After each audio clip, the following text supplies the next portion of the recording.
Welcome back everyone. This is a brief update on news from the oil market. Crude oil prices continued to move lower in the previous days but showed some stability in the later sessions. As of the weekly crude stockpile readings from the US, the EIA indicated a considerable drawdown of minus 2.55 million barrels, while on the other hand, the AP reading indicated an increase in stocks by 1.1 million barrels, providing mixed signals. In the previous days, Reuters reports indicated that even though demand for oil is expected to rise in the new year 2020, this could most probably benefit the US rather than OPEC.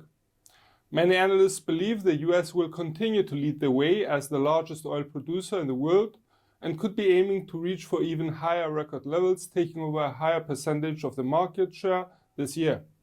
Moreover, other countries which are expected to uplift oil output this year include Brazil, Canada, Australia and Norway, which could also take over OPEC's share.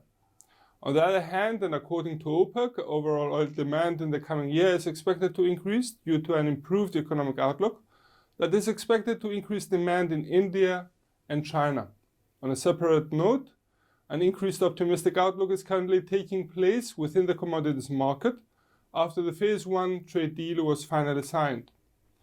In more detail, China is said to have agreed on buying over $50 billion worth of US oil, liquefied natural gas and other energy products in the time frame of the next 2 years.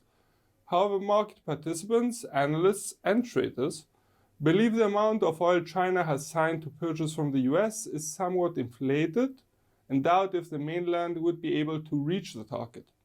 In order to cover for the 50 billion target over the next 2 years, then China has to substantially increase its current numbers, according to data seen in the previous years.